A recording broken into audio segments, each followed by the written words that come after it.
Hi, I'm Jesper Tørsø, and in this video I'm going to talk about the Android SDK, the Android Studio, and how to install and set it up for being used in the ITSMAP elective.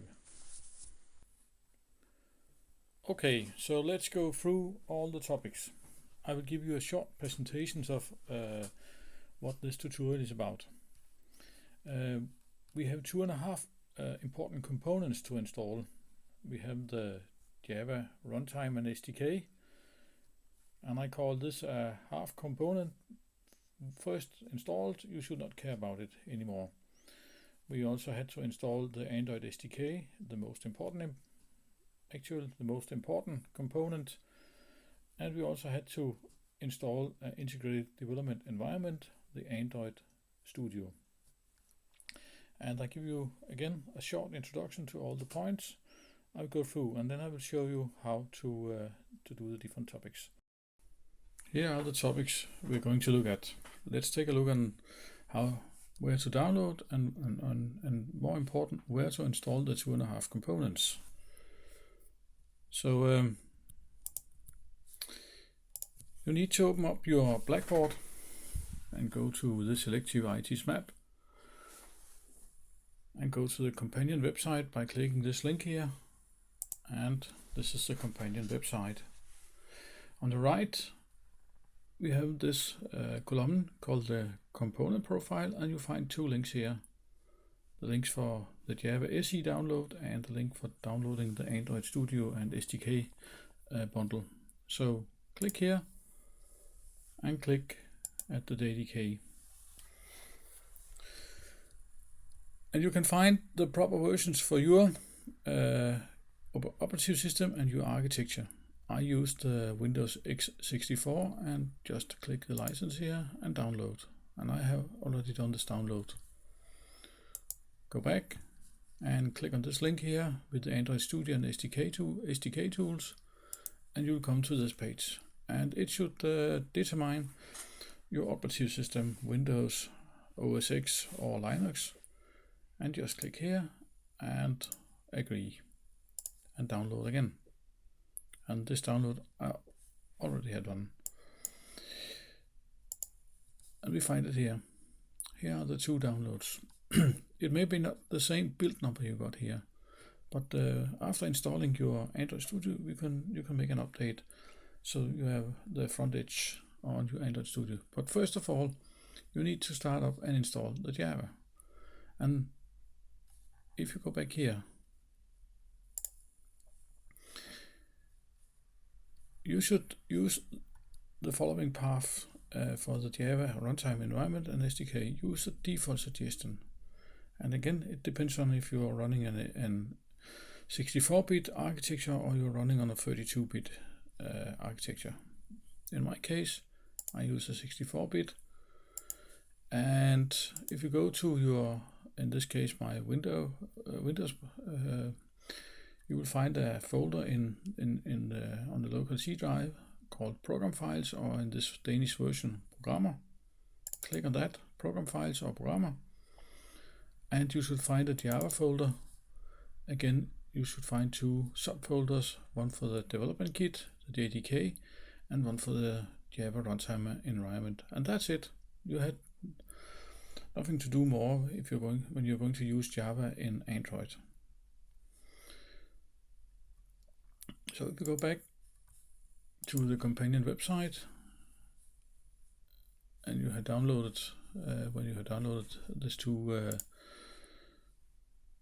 files, going and down and install this Android Studio. I have already installed it.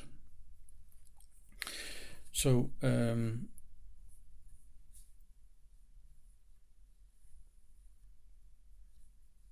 we had to look at where the different parts of the Android Studio are being installed.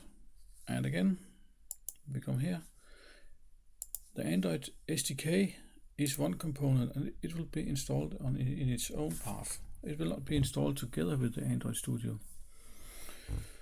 And when you're also installing the Android SDK, you also make a folder for emulators.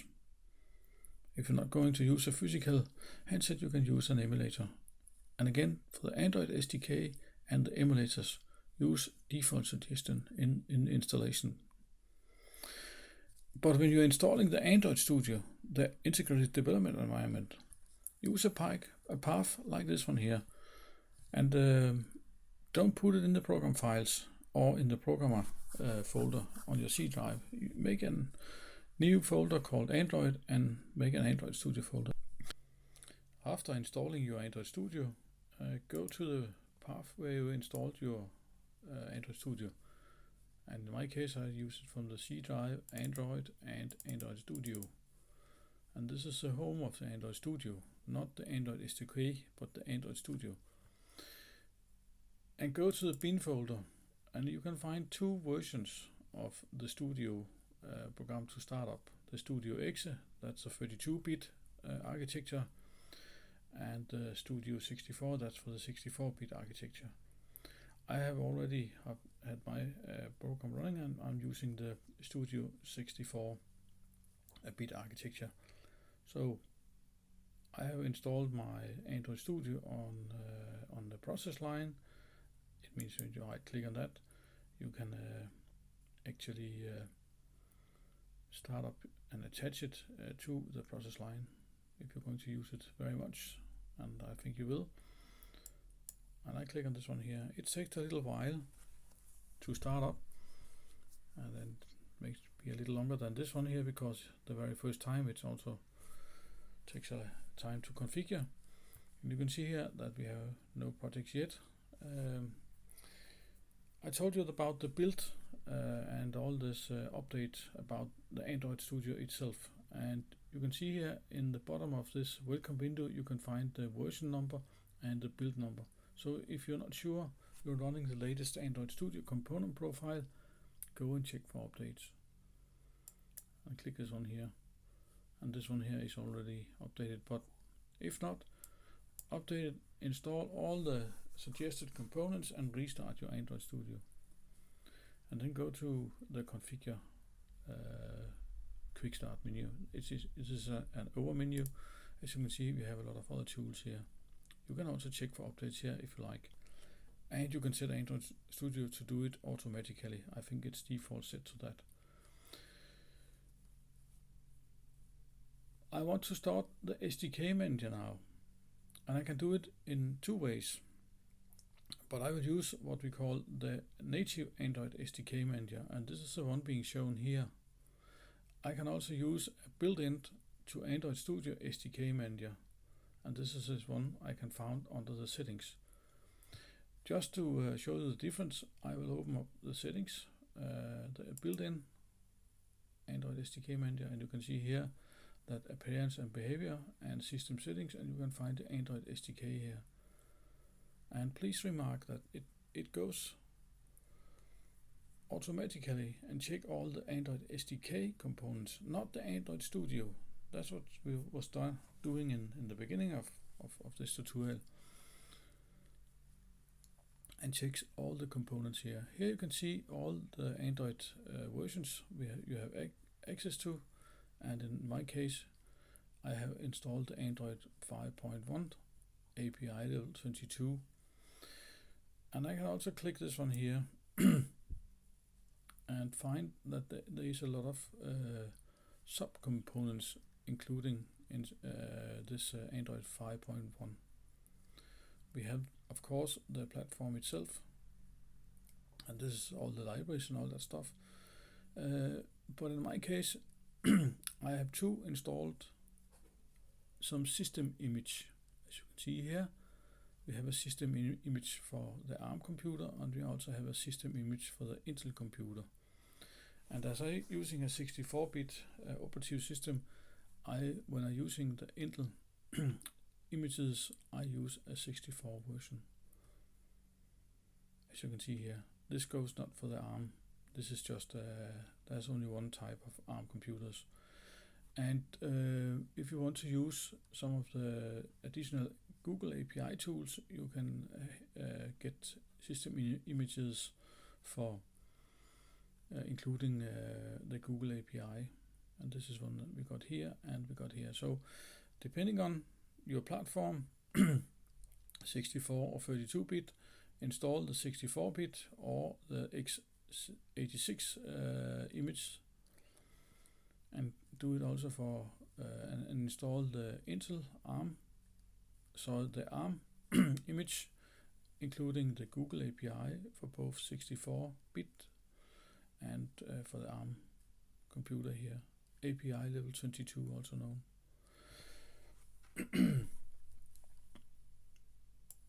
We also need a lot of tools inside the Android SDK toolbox, and you can see here these one here are default clicked when you install the Android SDK, and you can see here that we also got some updates, because it will remark you when updates are available. I will not use this Android Studio SDK manager for doing updates. I will use the native Android SDK manager, because if you want to get your smart set your physical smartphone, the handset, connected to your computer, you need to install a USB driver on Windows. And if you want to run an emulator, an Intel-based emulator, you also need to install what we call the emulator accelerator, the Hexagon installer. And you can see here these are already installed. So if they're not installed, you're going to check them here. But I will show you using the Android SDK manager from the native Android SDK manager. And I click this one. And here you can see we find, and I have two versions actually running, so we close the one here. And just again, when I open it,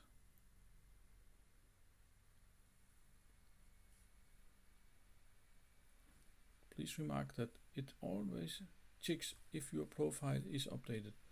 And you should be very careful to doing updates, because you can get a lot of stuff that you don't want in your SDK toolbox. As you can see here, we have status of all the components, and it suggests you to install the preview next version of the API level 22, the next coming Android. We don't use that in ITSMAP, so uncheck that, and go to Android 5.1.1, the latest official version of Android, and look here.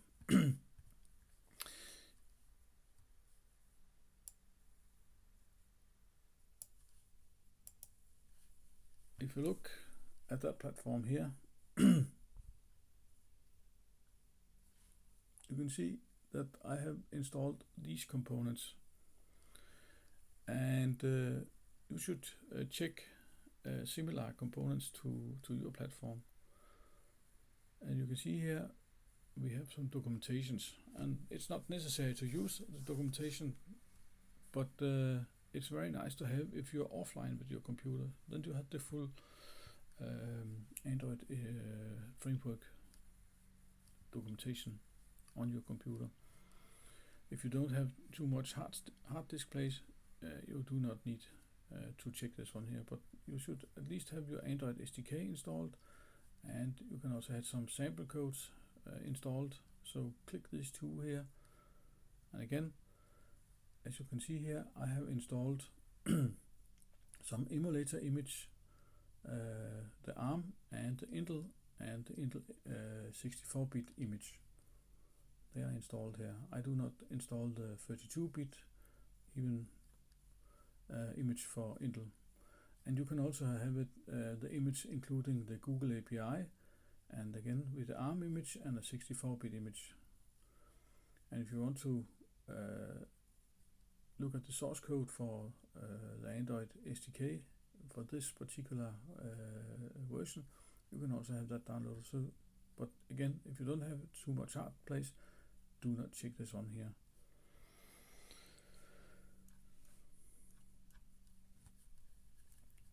The next thing you're going to look at is the extras. And you should use the Android support library. Check that one too. Optionally, you can choose to have the Google Play service and the Google Repository services. We do not use the Google Repository service in ITSMAP. And then if you are running on Windows, you need to install the USB driver and the Intel x64 emulator accelerator, the HAXM installer. So click these two here. And you can see here that my Android SDK suggests me to make an update of these two services. So I said install the two packages. And I had to accept license and said install. So now it will be downloaded and installed. It may take a while, and the more components you have checked on in the boxes here, the longer it will take to download and install these components.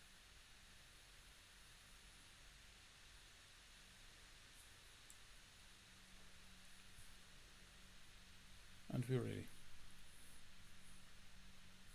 So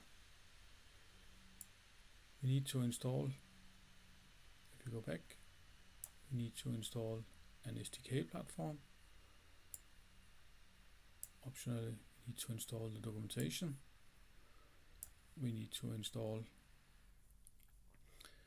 some emulators, one for ARM and one for Intel. And if we are running on Windows, we also need to install a Google USB driver and an accelerator for the Intel image. And please take care of you have a 32 or 64-bit version of Windows.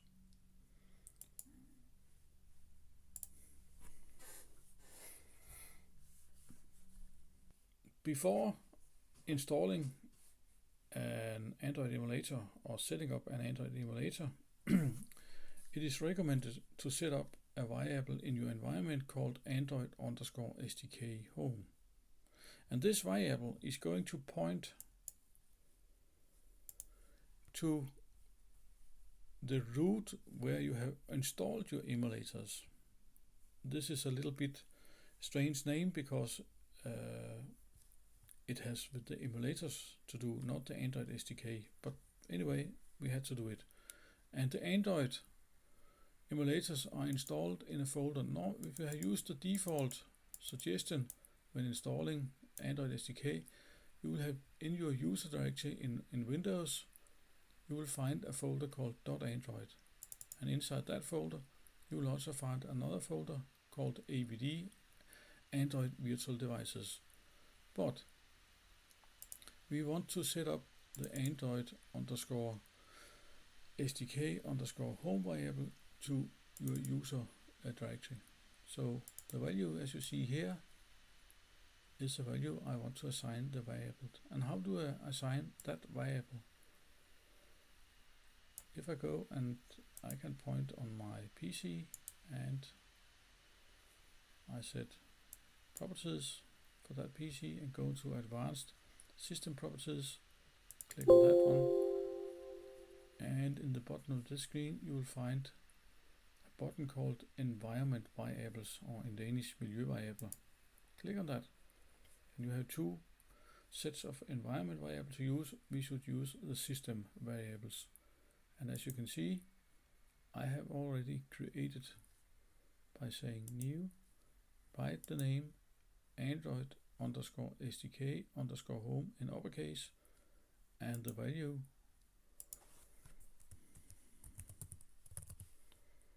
Android_SDK_home, and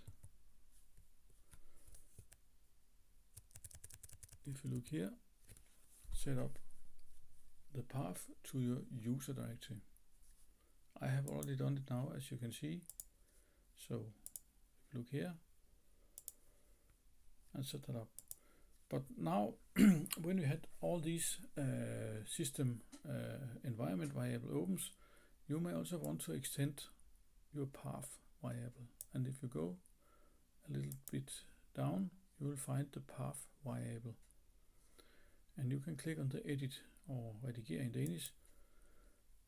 And you can see here, this is a long text string. And you're going to extend it with 2 entries. If you look here, I will take a copy of that entry.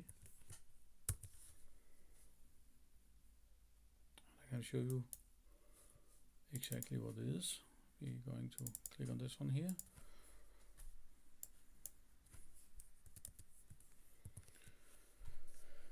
This path you may recognize because this is the root of your Android SDK. And extend the path variable with this value. You may not find this folder in your user directory, but I will show you how to make it available anyway. But you can put in this path here. But you also want to extend it a little more because you had to put in 2 entries. And the one comes here. The second.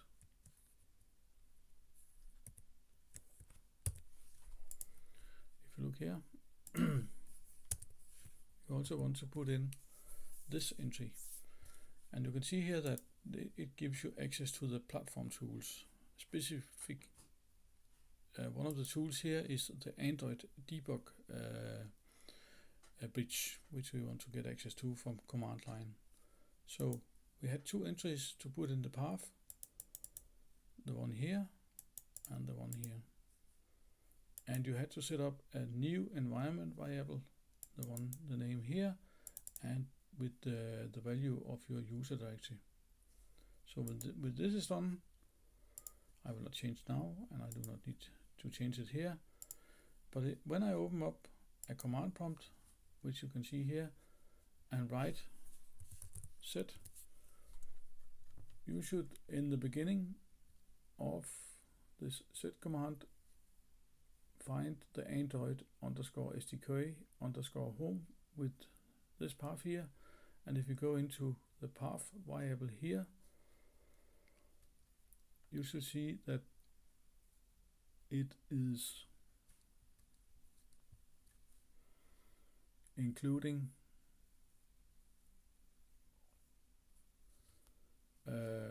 these 2 entries. And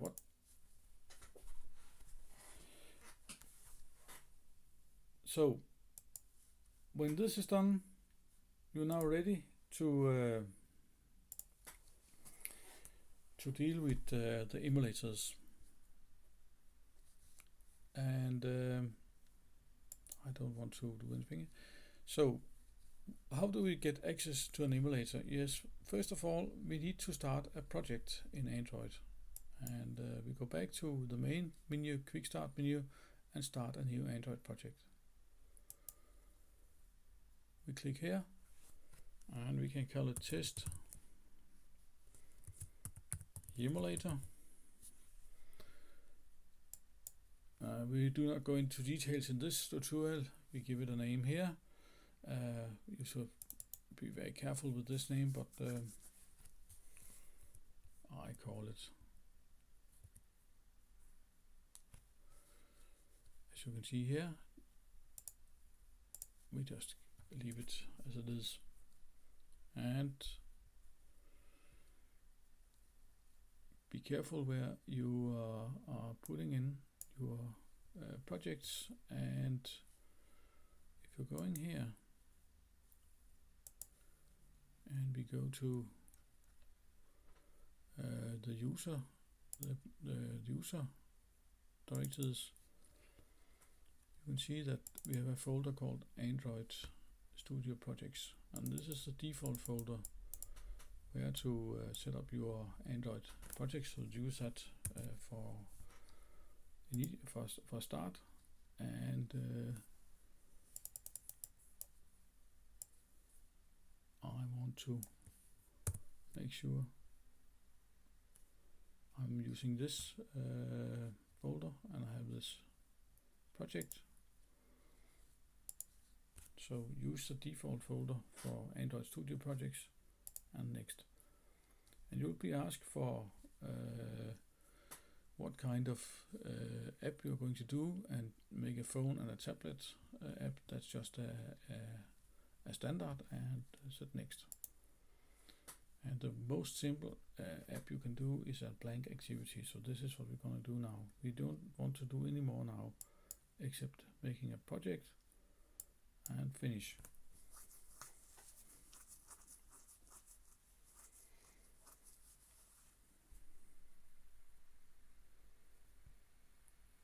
It takes a while for the build system on Android Studio to set up the project, but we're ready now. And you have different ways to look at a project. You can look at it as a code project, which you see here. And now we are ready to run this app, but we want to run it on an emulator. And I want also to set up an emulator. So if you look here in the menu bar of Android Studio, if you click on this icon here, you will find the AVD manager. And this is the Android Virtual Device Manager, and I click that one. And you can see here that I have 3 different devices, virtual devices, but I want to do a new one. And you can see here that I have a Nexus 4 and a Nexus 6, so I want to create another Nexus device. So let's see what's possible.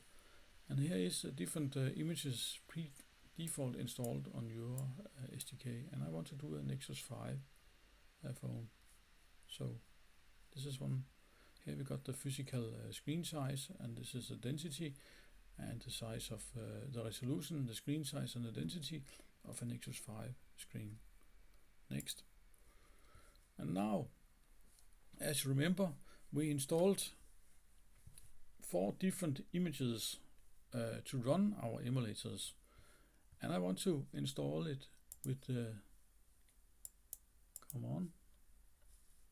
as you can see here, I want to install it with an Intel image for a 64-bit operative system. Then I set next. And you will be prompting for more information about this emulator. You can just run it as you like. But as you can see here, I recommend you to put a scale auto, because it will scale the emulator to your screen size. Normally you can have a very small or a very large emulator if it's not scaled correctly, so leave it in auto mode.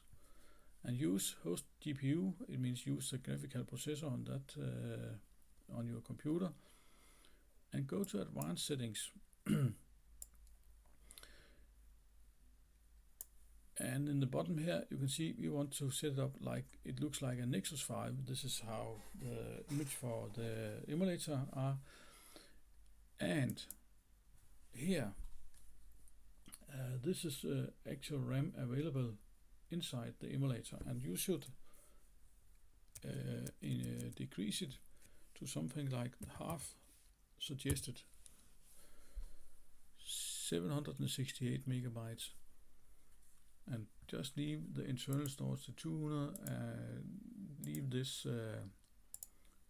parameters as default. If you have a camera on your computer, you can also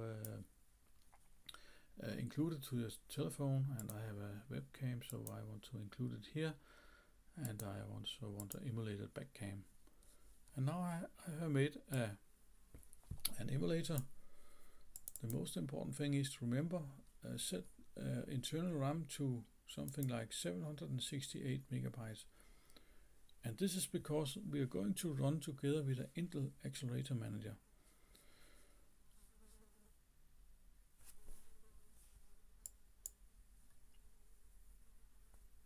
And now, as you can see here, I have an Nexus 5. Normally, I give them the extension x64 just to indicate that this is a 64 image. So if I want to rename it, I go here and give it an extension x64 and finish. And now it's ready to go. But before I want to start up my emulator, I had to make sure that the Intel accelerator, hardware accelerator, is installed on this computer. And how do I ensure that? So I will close the AVD, and if you look here, I will open the SDK manager. And we got the Android SDK manager here. And if I go to the SDK tools in that one, I had to install this one here. I have downloaded the installer from the Intel emulator accelerator, but now I want to install this emulator accelerator. And how do I do that? I go to where I didn't install my Android SDK, and here, this is the path as you remember, and I go to that one. And this is normally in the folder called app data, but if you can't see that app data folder, it may cause that this folder normally is hidden.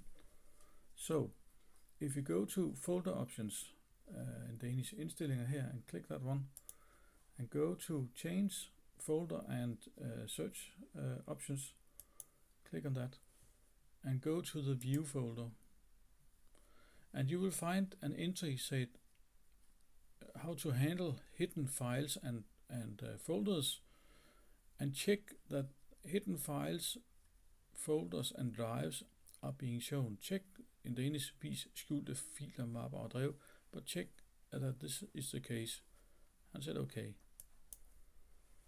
Now you will see that the app data folder will appear in your user folder, and go to the app data folder and go to local and go to Android and go to SDK. When you download the Intel Accelerator installer, it will be put inside the extra folder, as you can see here. This is the extras folder, and you will find a folder. And if you don't find this Intel folder, it's because you have not downloaded and installed, and you have not downloaded, the Intel installer.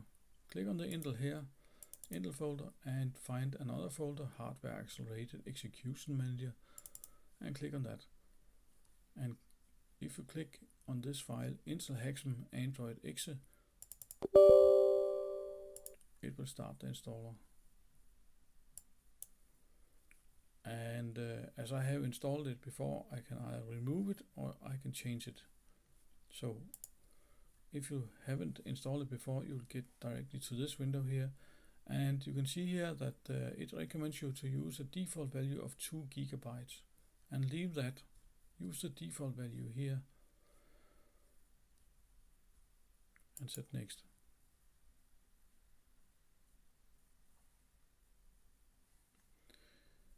I haven't changed anything, so I'll just say cancel here, but you had to set change it. Sometimes you may not start up this program here. It will come and say that it cannot be run on this computer because hyperthreading is missing. And if this is the case,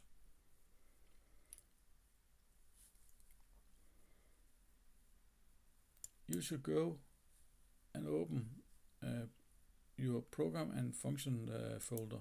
It means all the programs you have installed on your computer, and you have to go to this entry, enable or disable Windows functions. And here you can find an entry called Hyper-V, and leave that Hyper-V entry unchecked.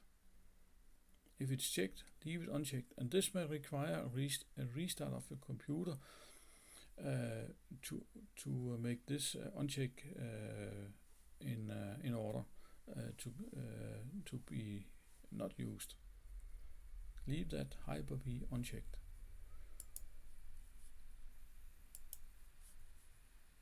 Now we are ready to start up an emulator. After I have installed this Intel Hexam Android Accelerator Manager, we are now ready to run our emulator. So I want to start up my AVD one more time, and I want to start up my just newly made Android 5, and I click this green button here.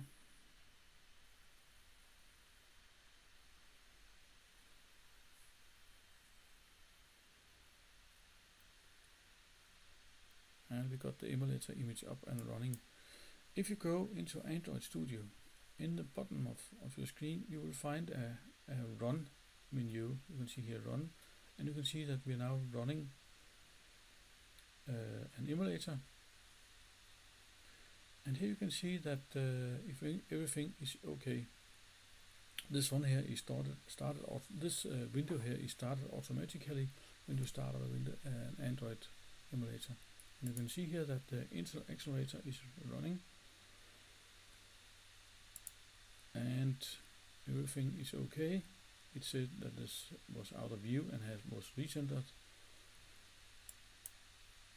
And you can see here that our window is up starting. The Android emulator is up and running.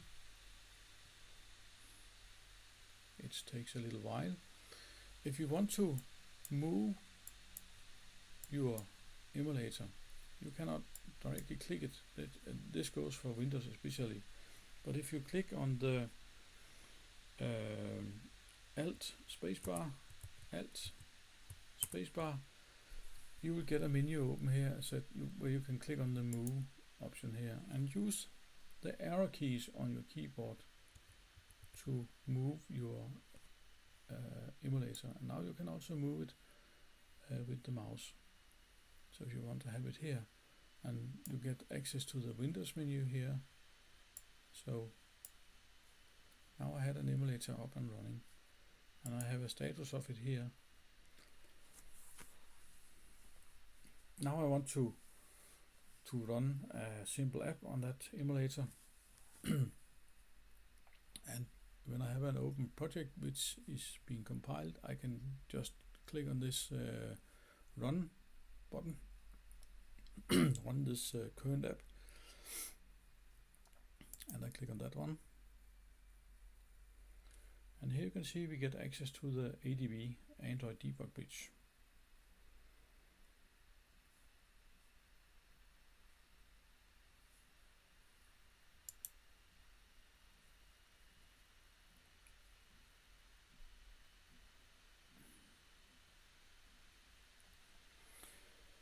It may take a little while to start up your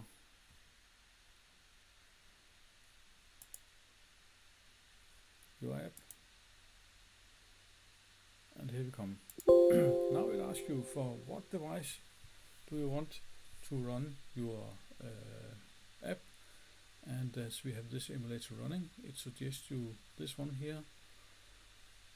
You can also go and choose one of the other emulators. If you click on this one here, you had to check this one here, and now you can choose between the emulators you have made. But I want to use an already running emulator. So okay. And we take a lot of things going on inside Android Studio when we are running an app. First of all, we got access to our logcat. This is the internal logging facilities on the emulator or later on your smartphone. So we keep it that way. We can see we now is connected to our emulator and can look at the log. We can also see here, if you look here, that if you look here, starting intent, and you can see here that now we are starting up our main activity. If you remember, no, you didn't, because I haven't shown you yet. but inside our project we find this class main activity, which is the one being started here. So if I go to the emulator and open it, I now found my app test emulator running, and it says hello world. So this was actually the hello world example. Okay, so this was a test emulator app running on a emulator, the hello world example, if you like that one. But now I also want to run my app on a physical device, physical handset or smartphone. And how do we do that? We have two things to do. First of all, we need to enable the smartphone to be a developer smartphone, and then we need to install a USB driver. How to enable the smartphone to be a developer smartphone is quite easy. You go to the notification area and draw it down. Come on, and you need to draw it completely down. Click on the notification area and you will find this settings icon. Click that one.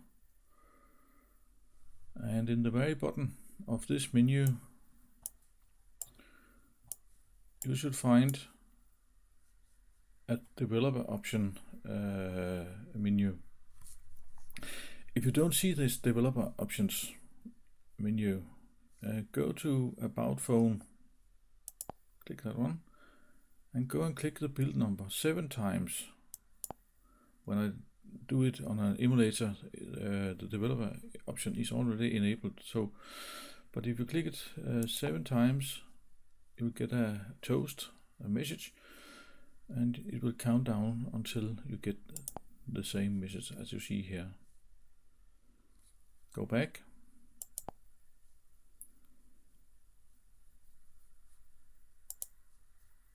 And you should find the developer option menu in the settings. Click that one, and you can enable or disable developer options. And of course you should enable it. And go a little bit down and allow USB debugging. So click that one here on. Sometimes it also is convenient to let the stay awake option be clicked on. And that's it. The next thing you should do is actually now to connect your smartphone through the by using the USB cable and connect the cable to one of the USB ports on your laptop.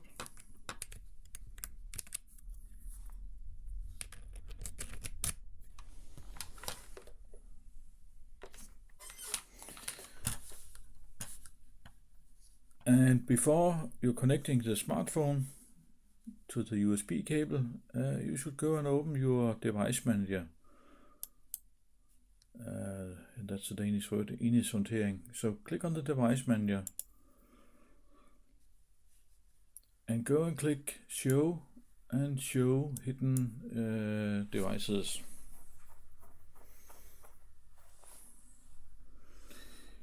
If you already have installed a USB driver, you will find a menu like the Android device. If you look here, I have 2 Android devices installed, but as you can see, these one here are not in action. If it's the very first time, you will find in this other devices, you will find a device with the name of your smartphone. And now, if you look what happened here, I will connect my my smartphone. I've now connected to the USB cable.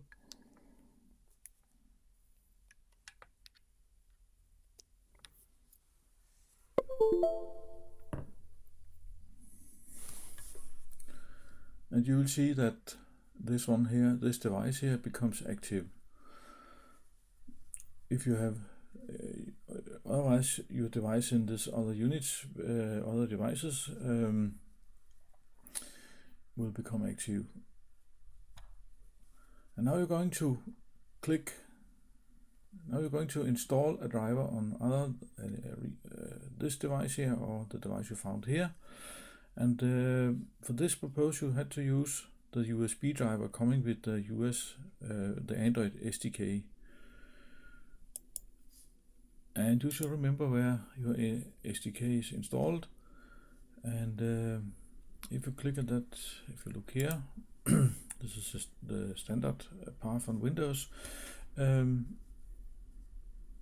Go to Extras, and you should find this folder Google, and you should also find a folder called USB_driver. If you do not have this USB driver folder, you had to go to the Android SDK menu and go down and install the USB driver.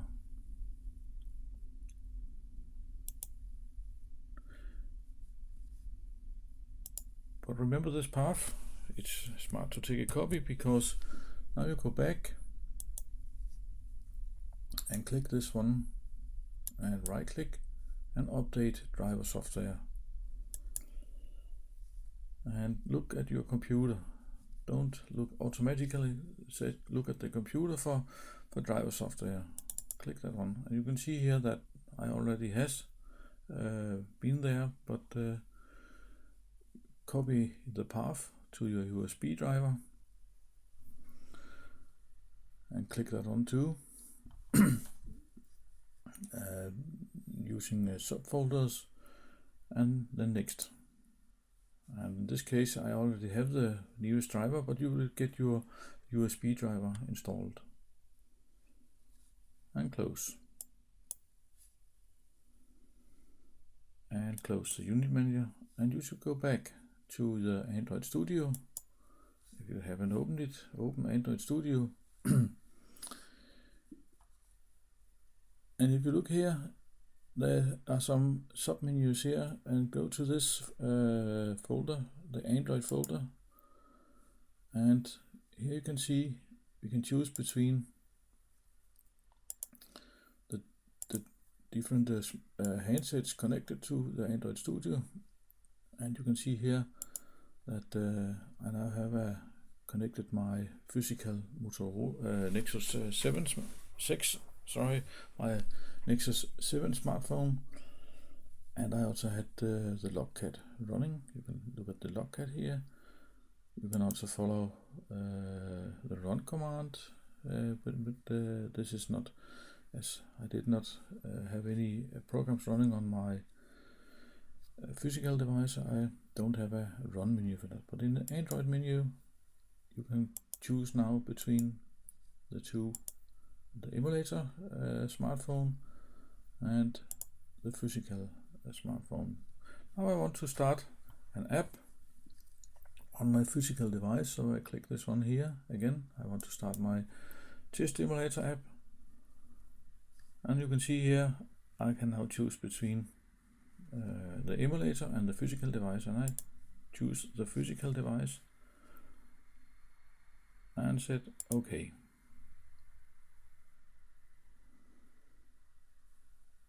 And if you look here in the run menu, we now have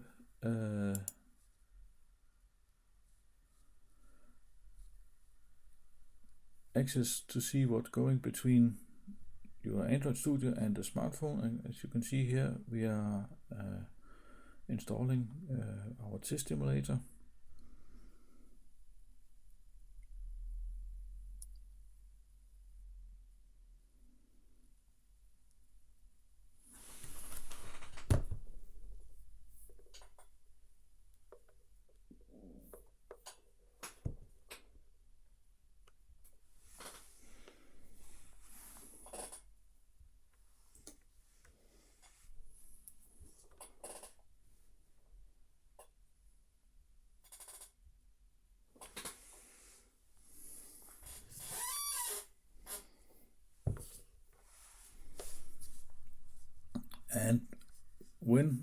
is installed. If you look here, we can see we have our physical device.